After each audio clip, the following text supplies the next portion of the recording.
ओ जाहिल, ओ जलील, ओ बगैरत, ओ बेवकूफ, क्यों पूरी दुनिया को तो बेवकूफ बना रही है। अस्सलाम वालेकुम। तो प्यारे दोस्तों, उम्मीद करता हूँ आप सब खैरियत से होंगे और अपनी लाइफ बहुत अच्छे तरीके से एंजॉय कर लेंगे और फिट फाट होंगे। तो दोस्तों, आज की हमारी जो गुफ्तगू है वो इस बात को लेकर है कि मोमिन मलिक साहब जो कि अपने महाज पर बहुत ज़बरदस्त तरीके से डटे हुए हैं, और दूसरी तरफ सीमा हैदर जो कि घुसपैठिया जो कि हिंदुस्तान में गैर कानूनी तरीके से घुसकर बैठी हुई है। और कुछ लोग ये सवाल कर रहे हैं कि पाकिस्तानी हुकूमत, पाकिस्तानी गवर्नमेंट क्यों उसको कुछ हैदर का साथ नहीं दे रही। तो मेरा उन लोगों से ये सवाल भी है कि वो पाकिस्तान की बेशक नागरिकता उसकी है पाकिस्तान की, मगर वो गैर कानूनी तरीके से घुसकर कहाँ बैठी है। वो गैर कानूनी तरीके से घुस के बैठी है भारत में। तो उसको डिपोर्ट करने की जिम्मेदारी पाकिस्तान की नहीं, हिंदुस्तान की है, भारत की हुकूमत की है, ना कि पाकिस्तान की हुकूमत की। और अंसार बंगी साहब हर हवाले से अंदर कोशिश अंसार बंगी साहब भी कर रहे हैं, और मोमिन मलिक साहब जिनको बिल्कुल सराहा जाएगा उनकी कोशिशों को, काविशों को पूरी दुनिया देख रही है कि मोमिन मलिक साहब जिस तरीके से रोज बरोज रोजाना बेस पर सीमा को नए पे नए झटके दे रहे हैं और नई से नई धाराएं लगा रहे हैं। मौजूदा 2 दिन पहले जिस तरीके से मोमिन मलिक साहब ने जो जेवर कोर्ट की तरफ से उनको थोड़ा सा निराश करने की कोशिश की गई, तो उससे जो गुलाम अहमद भाई के समर्थन में जो लोग हैं वो काफी निराश हुए। मगर मोमिन मलिक साहब ने दूसरी तरफ ये कहा कि हम इससे भी बड़ी से बड़ी अदालत में जाएंगे और जो भी गुलाम अहमद भाई के समर्थन में लोग हैं वो निराश ना हो। और मोमिन मलिक साहब ने उसके साथ साथ ये भी बताया कि सचिन और उसका बाप कुत्ता नतरपाल, उन पर 2 धाराएं मजीद लगा दी गई हैं। और दोस्तों, जैसा कि गुलाम हैदर भाई, उसका मुंह वाला साला एपी सिंह, आप समझ रहे होंगे, गुलाम हैदर भाई जिसका मुंह वाला साला एपी सिंह, जो कि सीमा का नाजायज भाई बना हुआ है और हर गलत मामले में सीमा को स्क्रिप्टेड चीजें देकर उससे उल्टी सीधी बकवास करवा रहा है। और सीमा जो कि बिल्कुल इस वक्त फंसी हुई है, लटकी हुई है, उसको तो समझने कि 1 साल से वो एक घर के अंदर बंद है, तो उसका दिमाग जो है बिल्कुल काम नहीं कर रहा है, समझने उसका दिमाग बीमार हो चुका है।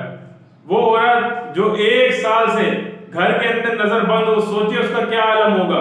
तो वो बस उल्टी सीधी बकवास किए जा रही है, जो वो घर से बाहर कदम भी नहीं रख सकती और वो बातें इतनी सारी करती है।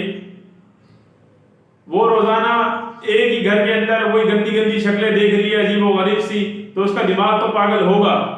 जिस तरीके से वो पागलों वाली बेवकूफों वाली बातें कर रही है, ये बेवकूफ औरत, ये जलील औरत, जिसको ये नहीं पता कि 3 बच्चियों का इसका साथ है और ये इस तरीके से गैर कानूनी तरीके से जाकर किसी और के घर में, नामहरम के घर में 3 बच्चियों को लेकर बैठी हुई है। इसको इस बात की शर्म नहीं है कि जिन बच्चियों से उन लोगों का कोई ताल्लुक वास्ता ही नहीं, उनसे उनका कोई खूनी रिश्ता नहीं, वो उन 3 बच्चियों को लेकर जलील औरत, कमीनी औरत उनके घर में जाकर बैठी हुई है। तो इसको ये पता नहीं चल रहा, ये इतनी अंधी हो गई है। आपने दोस्तों देखा होगा, सुना होगा कि जिस तरीके से इसने पहले एक बयान में कहा कि मेरे लिए सचिन ज्यादा अहमियत रखता है सबसे पहले, उसके बाद इसने कहा कि मेरे बच्चे हैं। तो अंदाजा लगाएं कितनी गंदी औरत है, कितनी गलीज औरत है कि वो सचिन इसके लिए इसके बच्चों से भी ज्यादा अहमियत रखता हामिल है। उसकी शक्ल तो देखो, चूसे हुए आम की, मरे हुआ चूहा।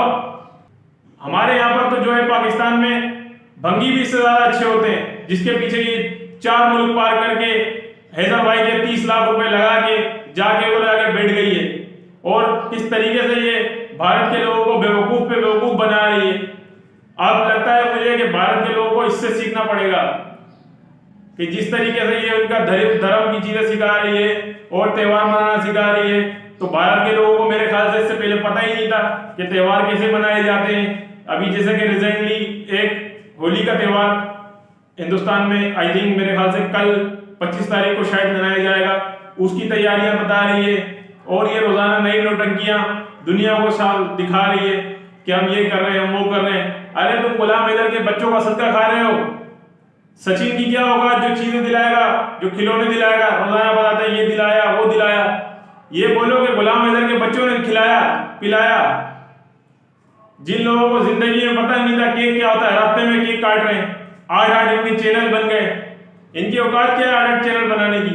वो चाची को देखो, चाची ने चैनल बनाया हुआ है, बबीता रानी, उसका बेटा है विकास, उसका चैनल 3 लाख सब्सक्राइबर उसके। अब आप बताएं कि ये भारत के लोग जो कि एक पढ़ी लिखी कौम ये क्या कर रही है, एक ऐसी गैर कानूनी तरीके से आई हुई औरत का ऐसा समर्थन कर रहे हैं जो वो जबान से कह देती है। मुझे तो लगता है कोई देवी बन गई है, जो जबान से कह देती है वो हो जाता है। जिसको ये मशहूर करना चाहती है उसको मशहूर कर देती है, जिसका ये चैनल बंद करवाना चाहती है चैनल बंद करवा देती है। ये एक पाकिस्तान की भगोड़ी जो तुम्हारे मुल्क में जाकर बैठ गई है, तुम उसका क्यों समर्थन करते हो, तुम उसकी क्यों सपोर्ट करते हो? इसका आज ही बाइकआउट किया जाए, इसका सोशल बाइकआउट किया जाए, इसकी कोई वीडियो ना देखी जाए, इसके चैनल को सब्सक्राइब किया जाए। ये भारत की अवाम, पढ़ी लिखी अवाम ना जाने क्यों इस बेवकूफ की बातों में आकर इस तरीके से उसका समर्थन करती है। जी जिसको चाहती है उसको प्रमोट कर देती है, उसका यूट्यूब का चैनल रातों रात ग्रो कर जाता है। ये जाहिल औरत, ये कमीनी औरत, ये बेगैरत औरत, ये छोटी छोटी सी अपनी बच्चियों को, प्यारी प्यारी बच्चियों को, जो कि हैदर भाई के इतने प्यारे प्यारे खूबसूरत बच्चे, उनको तैयार करके इस तरीके से तैयार करती है, इस तरीके से तैयार किया जाता है। ये क्या सिखाएगी, ये क्या शिक्षा देगी अपने बच्चों को? ये खुद तो एक गंदी औरत है, नाच गाना दिखा रही है, ये बच्चों को भी वही सिखाएगी। आप मेरे प्यारे भाई इसका जवाब दें कि जिस तरीके से ये कर रही है, ये मासूम मासूम बच्चियों को अपने साथ इस तरीके से मेकअप करवा के नचवा रही है, इधर लेके जा रही है, उधर लेके जा रही है। कभी वो बबीता रानी, जो कि मैं इसको क्या कहूँ, हमारे यहाँ रमजान चल रहे हैं, मैं अपना मेरा मुंह खराब करने का दिल नहीं कर रहा। ये वो किस तरीके की गलीज औरत है, वो इसकी छोटी छोटी हैदर भाई की बच्चियों को ले जाए, कभी किसी जगह ले जाती है, कभी किसी जगह ले जाती है। वो अपने आप को प्रमोट कर रही है, अपने चैनल को प्रमोट कर रही है हैदर भाई के बच्चों के बदौलत। ये तो दुआ करें कि हैदर भाई के बच्चे तो इस तरीके से खा रहे हैं, वरना ये लोग ये तो राशन की लाइनों में लग के राशन कार्ड पर राशन लेते थे, और आज ये रोजाना एक से एक चीजें जो है कर रहे हैं। कभी किधर घूमने जा रहे हैं, कभी केक काट रहे हैं, कभी कोई सी यूनिवर्सिटी मना रहे हैं। इनकी क्या औकात थी कि ये यूनिवर्सिटी मनाते? ये हैदर भाई के बच्चों का सत्ता खा रहे हैं जो इतनी चीजें कर रहे हैं। कभी बोलती है वो चाची 420 कि हमने आज बेड ले लिया, आज हमने फलाना कर लिया, आज हमने ढिमकाना कर लिया। अरे तुम्हारी क्या होगा कि तुम ऐसा करो? तू तो लाइन में लगकर राशन लिया करती थी, तेरा राशन कार्ड में तेरे को राशन मिलता था। तू आज इतनी चीजें दिखा रही है, कभी किधर घूमने जा रही है, कभी किसी मेले में जा रही है। तेरी क्या होगा तू कि मेले में जाए? ये तो हैदर भाई के बच्चों का सत्ता तुम लोग खा रहे हो। और वो कंजरी जो है कमीनी सीमा, वो सबको प्रमोट कर रही है। और लोग भी पता नहीं क्यों इसकी बातों में आया कि इतने बेवकूफ बने हुए कि जो ये बोलती है वही हो जाता है। तो दोस्तों, आप मोमिन मलिक साहब का साथ दीजिए, जो कि मोमिन मलिक साहब अपने मार्च पर डटे हुए हैं। वो अपने फैसले से 1 इंच भी पीछे नहीं हुए अब तक वो अपने फैसले से 1 इंच भी पीछे नहीं हुए।